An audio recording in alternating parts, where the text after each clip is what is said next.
안녕하세요.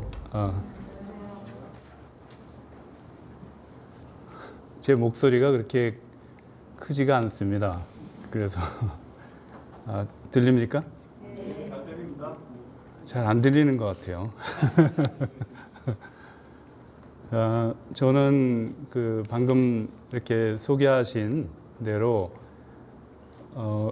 여러분들 혹시 그 가톨릭 신자분들 아니시면 잘 모르겠지만은 가톨릭에도 이제 수도 생활이라는 게 있습니다. 우리 불교 저 뒤에 부다라키타 스님 이제 불교 우리가 이제 수도 생활을 이제 하시지 않습니까? 가톨릭에도 이렇게 수도 생활을 하는 이 수도자들이 있습니다. 혹은 이제 수도승이라고 이제 하는데요. 저는 이제 베네딕토 수도회라고 있습니다. 가톨릭에. 거기 이제 수도자라고 할 수 있습니다. 제가 소속된 그 수도원은 경북 칠곡군 혹시 아시죠? 외관 하면은 좀 이 말이 지명이 좀 이상합니다. 왜냐면은 이제 일제 시대 때 그 외는 이제 그 일본이라는 뜻이요. 일본 사람들의 그 여관이 거기 많았었습니다. 낙동강 수도원이 그 낙동강 그 앞쪽에 있는데요. 그쪽 그 강변으로 해서 이제 예전에는 좀 이제 우리가 외하고 무슨 뭐라 그러죠? 두 글자로. 예, 여러분들이 대신 해주니까 제가 굳이 안 해요. 예, 그래서 이제 외관이라는 지명이 이제 거기서 나왔는데 어쨌든 저희 수도원은 외관에 1952년에 이제 한국 전쟁 때문에 그 저희 원산이 있죠, 이북에. 원산에 그 덕원 수도원이 있었는데 거기서 이렇게 피난 온 수도자들이 다시 이 이남에서 집결해가지고 다시 이제 시작한 것이 이제 1952년 외관이라는 그 장소에서 그 시작을 했습니다. 이것이 이제 외관 수도원의 그 이제 그 명칭이 여기서 유래한 겁니다. 저는 그 외관 수도원에 소속된 이제 수도자이자 이제 신부 사제입니다. 제가 여기 제주에 오게 된 것은 진짜 그 뭐라 그럴까요? 진짜 행운이었습니다. 작년 4월 11일부로 제주 지금 아라동 있죠, 제주시에. 이 아라동에 거기에 이제 그 저희가 기증받은 집이 하나 있는데 그 집과 이제 텃밭을 이제 관리하러 왔습니다. 그래서 제 그 수도 생활 인생에 지금 호사를 누리고 있는 시기를 보내고 있습니다. 그래서 쥐 죽은 듯이 이렇게 조용히 1년 넘게 지금 생활했는데 뜻하지 않은 인연으로 이제 부타라키타 그 스님을 제가 이제 알지도 못했는데 하여튼 이렇게 다리 건너가지고 이제 저한테 어떤 요청이 와가지고 처음엔 거절을 했습니다. 제가 이렇게 젊은데 제가 무슨 죽음에 대해서 무슨 말씀을 드릴 수 있을까? 그리고 예, 뭐 저도 잘 모르고 사실 죽음에 대해서 죽어보지 않아가지고요. 그래서 처음에 거절을 했는데 이제 스님께서 너무나 편하게 저에게 말씀을 해주셨습니다. 저희 집에 한번 방문하셔가지고 신부님 아무 걱정하지 마십시오. 그냥 너무 아주 이렇게 부담 가지지 않으셔도 됩니다. 그냥 편안하게 우리 도민들을 위해서 특히 그냥 신부님 편안하게 말씀해 주시면 됩니다. 뭐 1시간 정도. 예, 그래가지고 예, 제가 그 정도는 그냥 이야기를 할 수 있겠구나 이렇게 수락을 이제 했었습니다. 근데 진행이 되다 보니까 이게 뭐 좀 거창하더라고요. 뭐 포스터도 만들고 그래서 그 잘못 엮였나? 제가 그래서 지금까지 이제 왔는데요. 뭐 사실 조금 여기 지금 오는 과정에서도 상당히 뭐라 그럴까요? 좀 미지의 세계로 지금 저는 여기에 온 것 같습니다. 왜냐하면 대상을 모르기 때문에 연령층이 어떻게 되고 그래서 주민센터에서 이렇게 하는 거니까 우리 흔히 그러죠. 할마시, 예. 노인들이 오실지 아니면 얼라들이 또 함께 있을지 이 대상이 지금 다양하면 이거 어디에 초점을 맞춰야 될까 고민을 많이 했었습니다. 근데 지금 이렇게 뵈니까 어느 정도 비슷한 예, 그런 그래서 좀 편하게 말씀드릴 수 있을 것 같고 그리고 지난달에 6월 24일이었나요, 스님? 첫 번째 스님 강의가 예, 그때 이제 스님이 테이프를 끊었지 않습니까? 이제 스님이 이렇게 말씀하셨습니다. 그냥 편안하게 이야기했다고 그래서 저도 오늘 편안하게 이야기할 겁니다. 여러분들 여기 뭐 자료집이라는 게 있지 않습니까? 예, 여기 이렇게 읽어보시면 되고요. 그냥 편안하게 오늘 저에게 주어진 시간이 2시간인데 계속해서 하면은 좀 너무 잔인하고 그리고 여러분들 이제 얼굴 표정이 변합니다. 이게 드러나거든요. 강의하다 보면은. 그 중간에 한 45분 정도 이야기하고 한 15분 쉬고 그 다음에 45분 정도 또 이렇게 두 번째 강의하고 그 다음 4시부터 또 다른 이제 선생님의 강의가 있기 때문에 한 15분 정도는 일찍 끝나는 게 그 예의라고 이제 생각을 해서요. 근데 모르겠습니다. 이게 진행이 지금 이렇게 분위기가 어찌 될지. 저도 모릅니다. 어디로 튈지. 예. 아무튼 이 죽음에 대한 이렇게 교육을 한다. 이게 좀 사실 되게 저에게는 이렇게 낯설게 들렸습니다. 우리 이 사는 것도 바쁜데 무슨 죽음 이후까지 이렇게 우리가 교육을 받고 또 생각을 해야 되는가. 그리고 아무도 죽어보지 않았지 않습니까? 예, 우리 중에 그 죽음을 경험한 사람이 누가 있겠습니까? 그렇게 흔치 않을 겁니다. 저 역시 마찬가지고 죽을 뻔한 적은 있었습니다. 그렇지만은 실제 죽어서 제가 어떻게 될지 저도 잘 모릅니다. 근데 이제 재밌는 게 우리의 가장 큰 이 관심사는 우리가 늙고 병들고 사라진다는 것입니다. 이것이 어찌 보면 우리 모든 사람에게 가장 큰 이 관심사일 것입니다. 왜 사라지는가? 갑자기.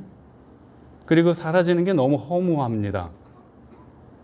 제 그 별명이 이제 허무예요.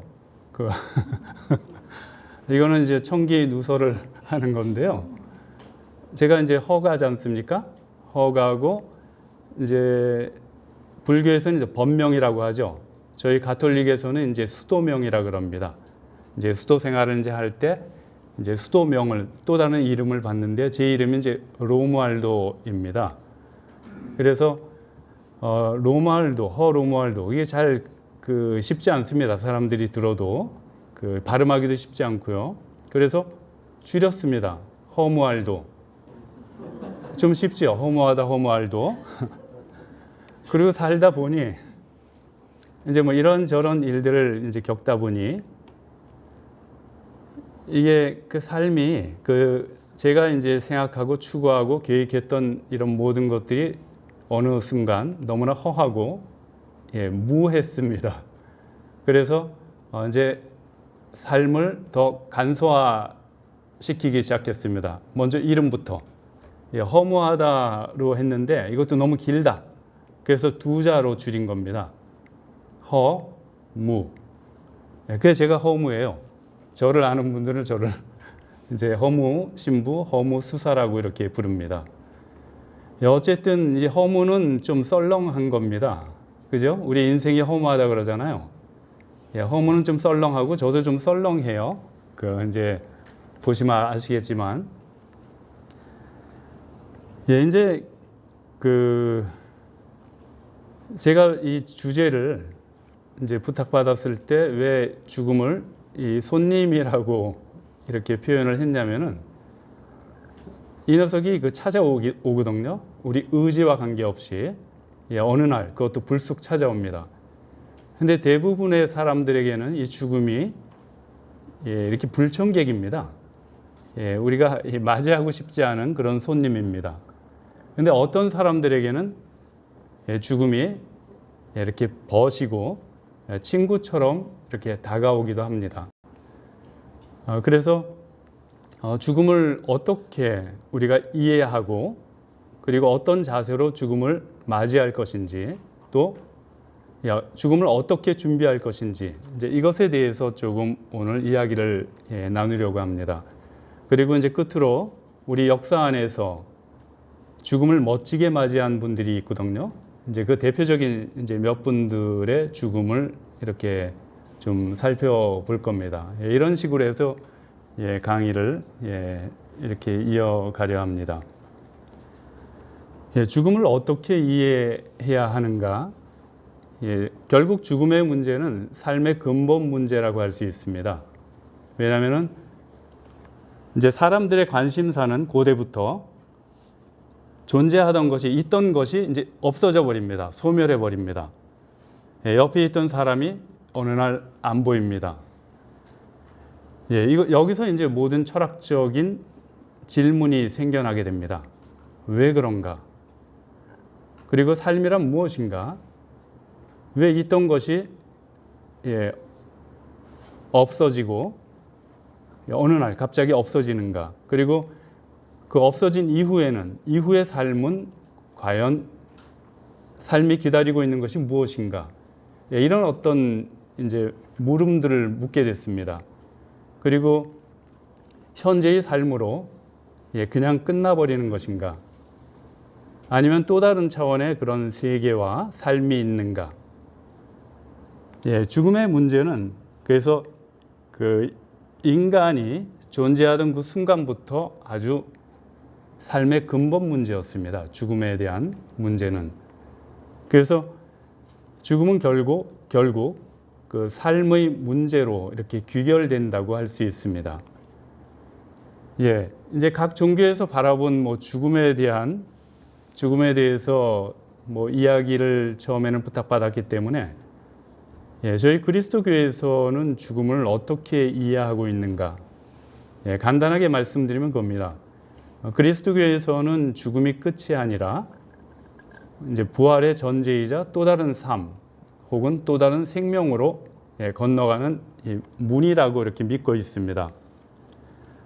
이런 의미에서 그리스도교적 죽음은 생명을 품고 있는 죽음이라 할 수 있습니다.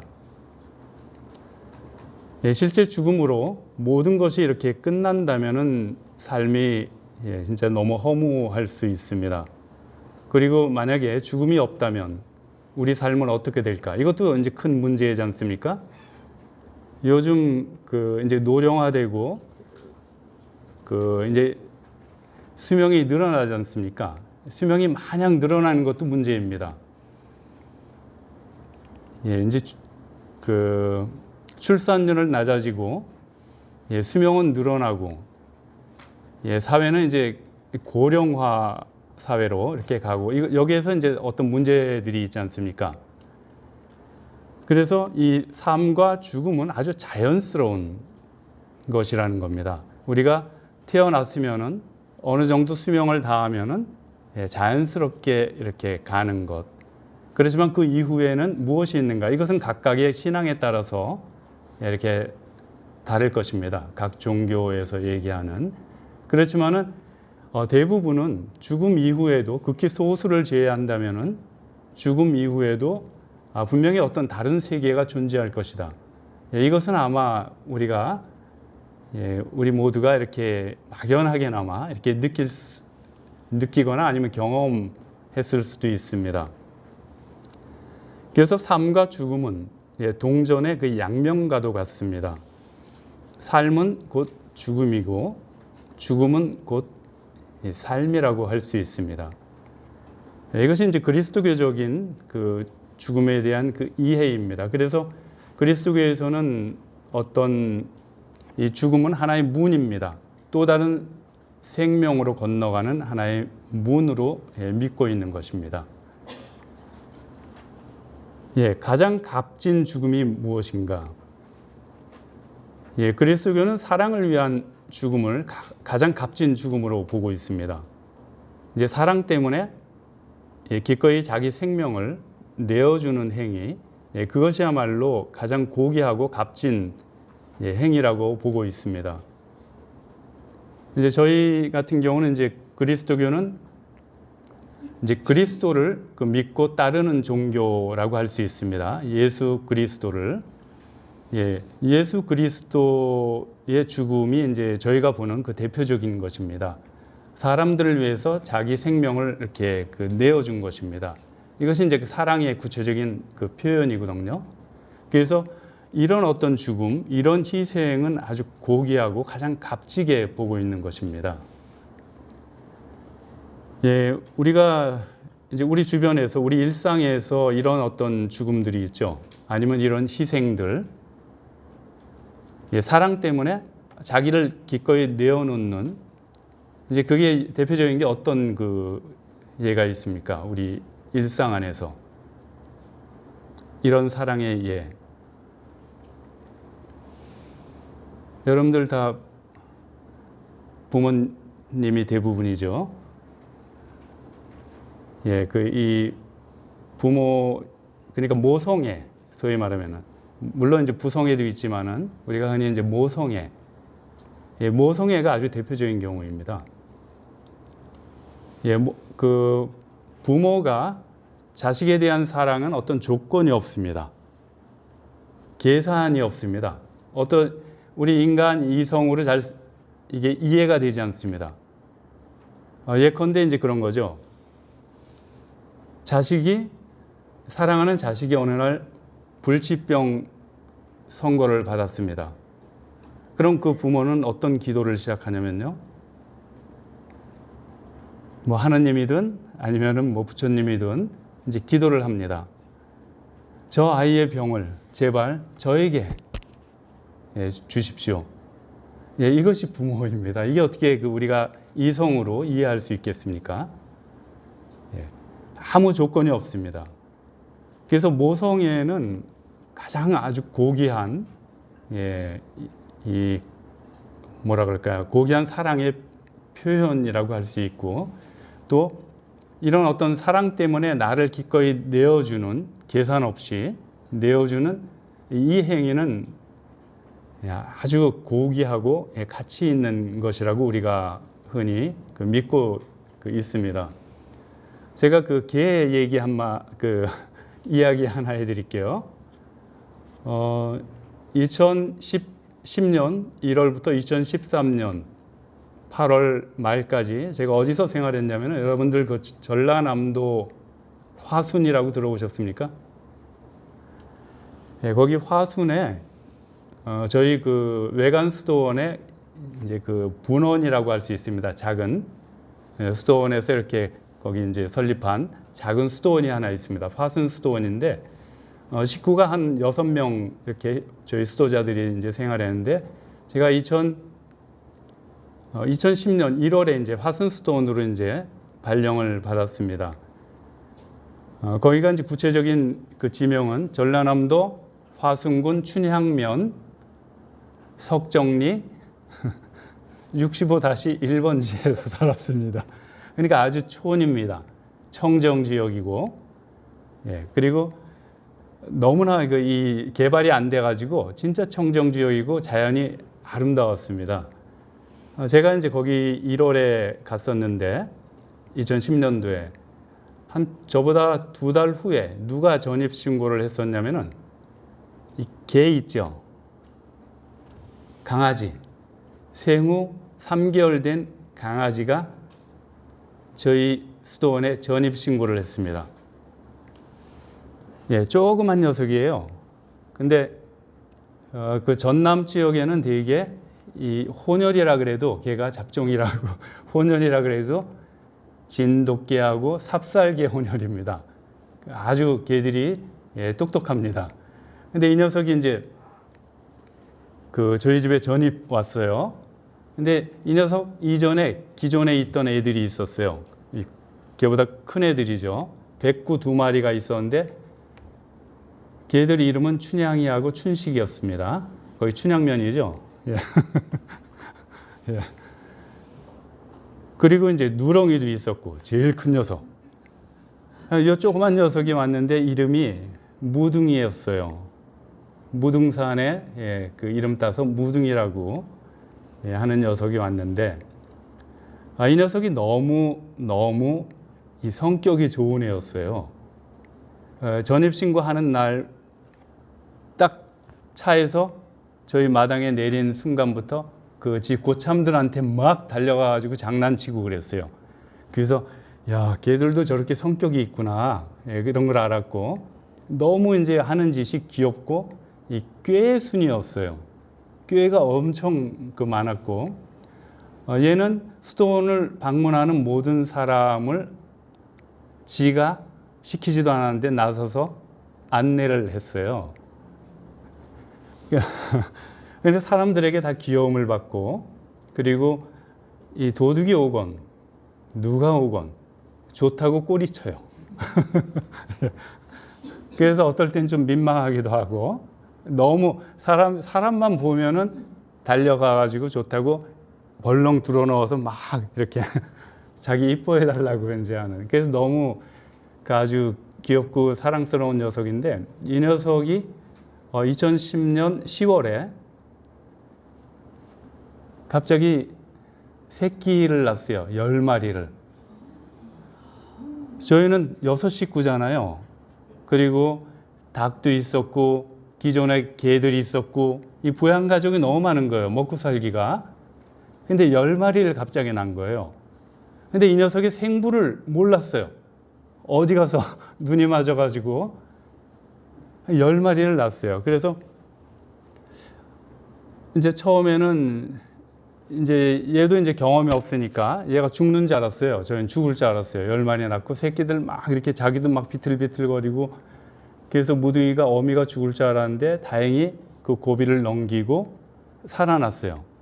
그리고 10마리 중에서 저희가 이제 그러니까 이 복음을 보면은 예수님이 제자들을 이제 파견을 하는데 2명씩 파견했어요.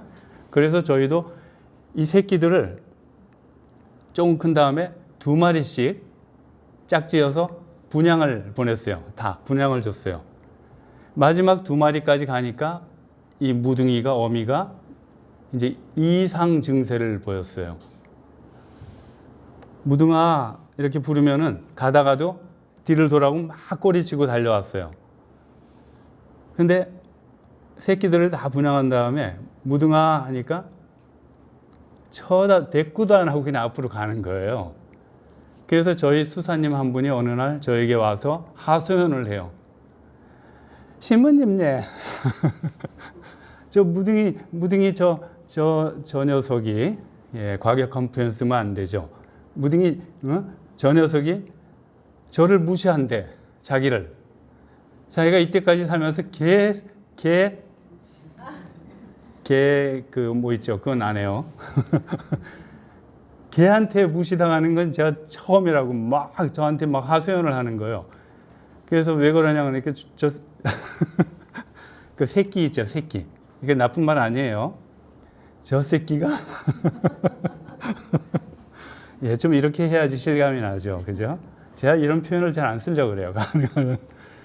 저 무등이 저 새끼가 자기가 부르는데도 자기를 무시하고 쳐다도 보지 않고 간다는 거예요. 그래가지고 보니까 저희는 몰랐었는데 나중에 보니까 이게 우울증이었어요. 그래서 걔도 새끼들을 다 분양하는 게 아니라고. 그래서 어느 정도 이제 큰 다음에 마지막 이렇게 분양하면 모를까 그 어렸을 때 이렇게 분양하는 게 아니라는 걸 저희가 이제 알았어요. 이렇게 얼마 지난 다음에 무둥이가 이제 건강을 회복하고요. 다시 이제 예전처럼 지내게 되는데, 근데 10월에 새끼를 낳고 그 다음에 4월에 또 새끼를 낳은 거예요. 7마리나. 이거 참 미치고 환장하는 거예요, 저희는. 얘가 왜 이러나. 이 생부도 안 나타나고. 이거 어째 키우나, 야를.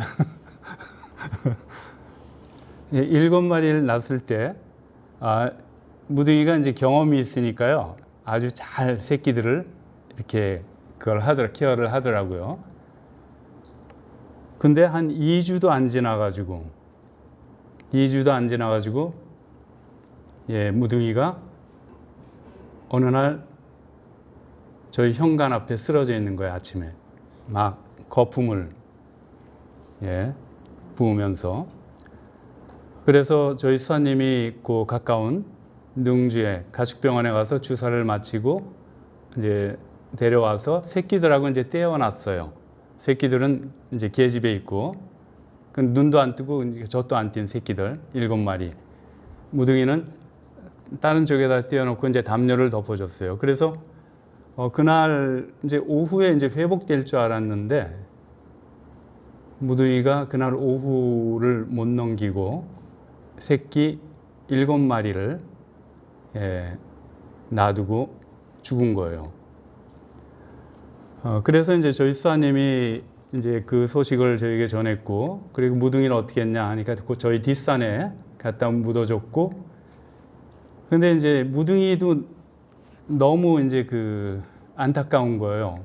왜냐하면 무둥이가 죽기 전에 무엇을 했는지 수사님이 저에게 얘기를 이제 해줬거든요. 이제 그 얘기를 듣고 무둥이가 더 이제 측은한 마음이 들었어요. 왜냐하면 얘가 어떻게 하고 죽었냐면요. 새끼하고 멀찍이 떼어놨는데 갑자기 일어나더래요. 그 비틀비틀거리면서 자기 새끼들이 있는 데 와서 계집에 들어가서 새끼들을 다 핥아주고 젖을 먹이고 그리고 죽었대요. 이 얘기를 들었을 때 저는 진짜 이 개인데 이 짐승들에게도 이런 어떤 모성애라는 것이 있다는 겁니다.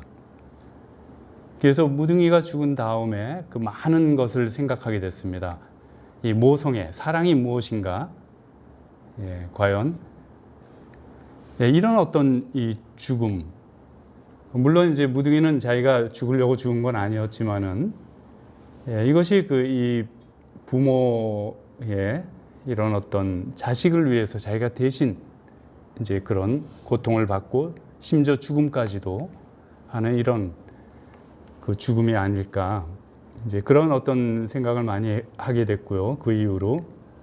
그래서 우리가 이렇게 남을 위해서 어떤 사랑 때문에 이렇게 자기를 이렇게 희생하는 것, 자기를 내어주는 것, 그리고 심지어 이렇게 자기 생명까지 이렇게 내어주는 것, 이것은 가장 고귀하고 가장 값 있는 그런 죽음이 아닐까. 저희 그리스도교에서는 이제 이런 죽음을 가장 고귀하게 이렇게 그 생각을 합니다.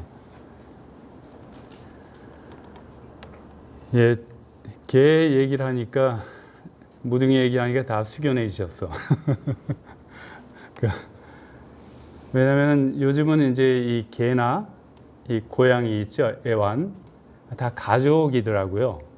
그리고 실제 이렇게 함께 이렇게 하다 보면은 정이 들고, 정이 들게 돼 있고, 진짜 가족처럼 죽으면은. 근데 요즘은 좀 너무 나간 것 같아요. 왜냐면은 죽은 다음에 너무 그 인간하고 똑같이 이렇게 이렇게 하는 것 같아요. 그래서 이제 어떤 분은 이제 잘 이제 모르시니까 신자분들 중에서, 저희 가톨릭 신자분들 중에서 어느 날 이제 미사를 이제 청하러 왔어요. 그래서 그 미사 때 이제 보통 누구 돌아가신 분을 이렇게 기억해 주는 게 있잖아요. 이제 미사를 청하시는데, 신부님, 저 미사 좀 부탁드립니다. 누가 돌아가셨냐고. 우리 강아지가 죽었는데. 예. 뭐 어쨌든 가족이니까, 그만큼 이제 그 정이 들고, 가족처럼. 그리고 모든 생명에는 다 진짜 생명은 고귀한 것이죠.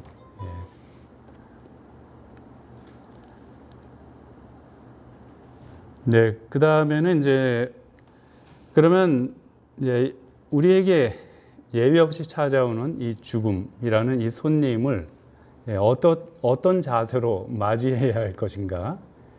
우리는 불청객으로 맞이할 수도 있고 또 친구로도 이렇게 맞이할 수도 있습니다. 이제 우리 역사 안에서 보면은 소위 이제 거룩하게 살다 간 분들이 있죠. 거룩하게 나름대로의 어떤 삶을 거룩하고 진짜 그 최선을 다해서 이렇게 살다 간 분들, 그분들이 이렇게 죽음을 맞이한 모습은 우리에게 시사해 주는 바가 상당히 많습니다. 물론 또 모두가 똑같은 방식으로 죽음을 맞이하진 않았지만 공통 분모라는 것이 있는데요. 그분들의 그게 뭐냐면은 이 죽음을 모두 이 손님을 죽음이라는 손님을 이렇게 환대했다는 것입니다. 결코 죽음을 두려워하지 않았다는 것을 우리가 알 수 있습니다. 특히 그리스도교의 이 수도승들이 있죠. 초기 그러니까 4세기 이집트 이제 수도승들 같은 경우는 이제 죽음을 두려운 불청객으로 맞이하지 않았다는 것과 그리고 오히려 늘 깨어서 죽음이라는 이 손님을 맞이하려고 준비했다는 것, 그리고 죽음을 이 세상의 노고에서 해방시켜주는 고마운 친구로 이렇게 생각했다는 것입니다. 거룩한 삶을 이렇게 살아간 분들에게 죽음은 결코 불청객이 아니라 오히려 친구요, 벗이었음을 이렇게 알 수 있습니다. 그리고 우리가 죽음을 친구로 맞이하기 위해서는 이제 늘 깨어 준비할 필요가 있습니다. 준비되어 있지 않은 사람에게는 죽음이 늘 불청객으로 이렇게 다가올 것입니다. 우리가 어떻게 준비했느냐에 따라 죽음을 맞이하는 모습은 각기 이렇게 다를 것입니다. 죽음을 이제 준비하는 삶, 이제 티베트 속담에 이런 말이 이제 있죠. 거기 강의록에 있습니다. 내가 태어났을 때 나는 울었고 내 주변의 모든 사람들은 웃으며 기뻐하였다. 내가 내 몸을 떠날 때 나는 웃었고 내 주변의 모든 사람들은 슬피 울고 괴로워하였다. 실제 그렇죠. 우리가 세상에 태어났을 땐 울잖아요. 그리고 사람들은 좋아합니다. 제가 울 때 사람들은 좋아했습니다. 근데 제가 이제 죽을 때, 제 몸을 이제 떠날 때, 저는 웃을지 모르겠지만, 주변의 사람들은 이제 슬퍼 울고 괴로워한다는 것입니다. 이거 실제 우리의 상황이죠. 이제 이런 경우가 있습니다. 어떤 분들에게는 이 죽음은 이제 죽을 때 너무나 이렇게 편안하고 이제 모든 내가 짐을 이렇게 놓고 가서 너무 행복한데 주위에서는 계속 울어요. 이제 이런 경우라고 할 수 있습니다. 이 티베트 속담처럼. 그리고 이제 또 이제 이런 속담이 있습니다. 티베트 속담에는 살아있을 때는 죽음을 두려워하지 않다가 죽을 때가 되어서야 죽음을 두려워하는 것보다는 살아있는 동안에 죽음을 두려워하고 죽을 때는 죽음을 두려워하지 않는 편이 훨씬 낫다. 이게 참 죽음이 문제긴 문제인 것 같습니다.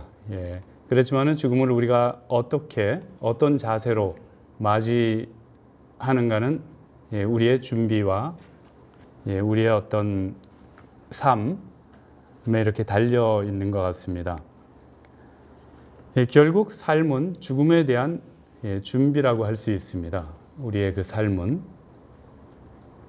이제 플라톤은 이제 이런 얘기를 했죠. 참된 철학은 죽음에 대한 준비라고 했습니다.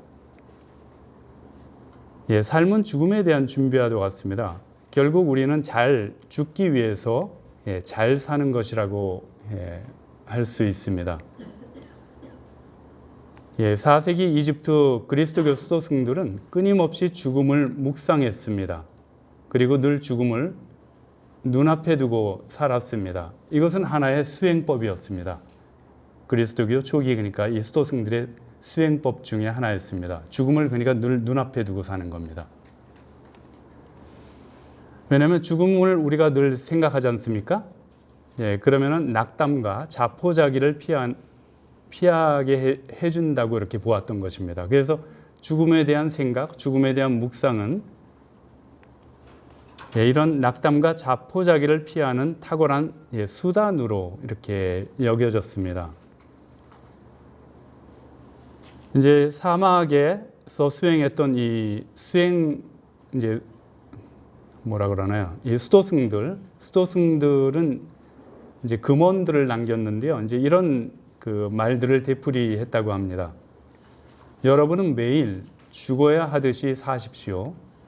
예, 매일 죽는 것처럼 사는 것. 그러니까 오늘이 내 인생의 마지막이라는 이런 어떤 생각과 자세로 사는 겁니다. 그리고 또 이제 수도승은 늘 내일 죽을 준비가 되어 있어야 한다. 그리고 또 어떤 분은 나는 매일 아침 저녁 죽음을 기다린다. 예, 손님으로 이렇게 여기는 겁니다. 그야말로 친구요 벗으로. 예, 그리고 또 어떤 수도승은 이렇게 얘기를 합니다. 당신이 잠잘 때 당신 자신에게 물어보십시오. 내일 아침 나는 잠에서 깨어날 것인가? 깨어나지 못할 것인가? 예, 잠잘 때 예, 이렇게 스스로 물어보라는 겁니다. 사실 우리는 알 수 없습니다. 우리가 내일 아침에 다시 새 날을 볼 수 있을지 예, 그 누구도 장담할 수가 없습니다. 예, 자면서 우리는 예, 또 다른 세계로 건너갈 수 있습니다. 그리고 매 순간 모릅니다. 우리는 언제 우리가 예, 이 세상과 작별을 구할지 아무도 알 수 있는 사람이 없습니다. 아무리 우리가 우리 몸 건강을 위해서 노력을 하고 예, 몸에 좋은 것을 이렇게 섭취하고 한다 한들 우리가 장담할 수 있는 것은 아무것도 없습니다. 단지 우리가 장담할 수 있는 것은 지금 이 순간인 것입니다. 예, 지금 여기 있지 않습니까? 예, 이 순간이 지나고 예, 어찌 될지 아무도 모릅니다. 이제 라틴어 이제 이런 말이 있습니다. 이제 메멘토 모리 거기 강의록에도 이제 표현해 놨죠. 메멘토 모리는 이제 죽음을 기억하라는 것입니다. 네, 이것은 이제 그리스도교 수도승들이 예, 늘 생각했던 예, 것입니다. 실제 우리가 매일 죽는 듯이 죽는 것처럼 산다면 예, 우리 삶은 엄청 달라지게 될 것입니다. 그래서 죽음을 준비하는 삶이라는 것은 결국 예, 현재의 최선을 다하는 삶이라고 할 수 있습니다.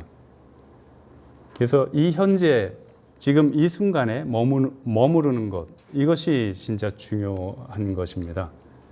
대개 우리의 삶을 이렇게 보면은요, 적지 않은 사람들의 삶을 보면 이렇게 살아갑니다. 이 과거, 지나가고 더 이상 없는 이 과거에 저당 잡혀서 살아갑니다. 그런 경우 있죠. 과거에 늘 매여 살아가는 겁니다. 분노, 증오, 미움, 원망, 예. 여기에 매여서 예, 앞으로 나아가지 못합니다. 그리고 또 예, 미래의 걱정을 미리 가불해서 사는 겁니다. 예, 내일 걱정 있죠. 앞으로 오지도 않았는데 올지 안 올지도 모르는데 나에게 예, 미래 항상 과거에 저당 잡혀 살거나 미래에 먼저 가 있습니다. 그러다 보니까 지금 이 순간 여기가 지금 제일 확실한 순간인데요. 지금 여기가 예, 여기에 있지 않습니다. 몸은 여기 있어도. 지금 제가 알아맞혀 볼까요? 여러분들 지금 어디에 가 있는지 마음이, 생각과 마음이 알아맞혀 볼까요? 지금 이제 쉬는 시간이 다가옵니다. 제가 약속한 45분. 아니면은 어떤 분은 오늘 저녁 식사를 뭘 먹을까? 여기가 있습니다. 늘 이런 식입니다. 우리가 살아가는 삶은. 그러다 보니까 현재를 그냥 놓쳐버립니다. 오지도 않는, 있지도 않는 미래에 가서 살아가고 지나가 버린, 더 이상 존재하지 않는 과거에 저당 잡혀서 살아갈 수 있습니다. 이것만큼 어리석은 게 없죠. 그래서 지금을 우리는 현재에 머물러야 됩니다. 지금 이곳에서 최선을 다하고 지금 이곳에서 행복해야 됩니다. 이 순간을 즐기는 것이 중요합니다. 거기 또 라틴어 격언이 하나 있죠. 까르페 디엠. 까르페는 잡다라는 뜻이거든요. 동사 명령형입니다. 라틴어 까르페레.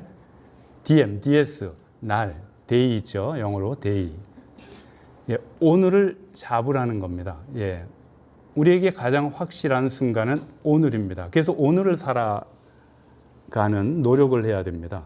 미래에 가 있지 말고 과거에도 잡혀 있지 말고.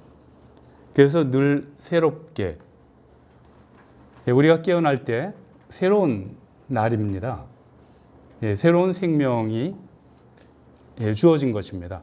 그래서 이 새로운 생명의 이 날을 진짜 감사하면서 최선을 다해서 누리면서 살아가려고 하는 그런 노력이 진짜 현명하다고 봅니다.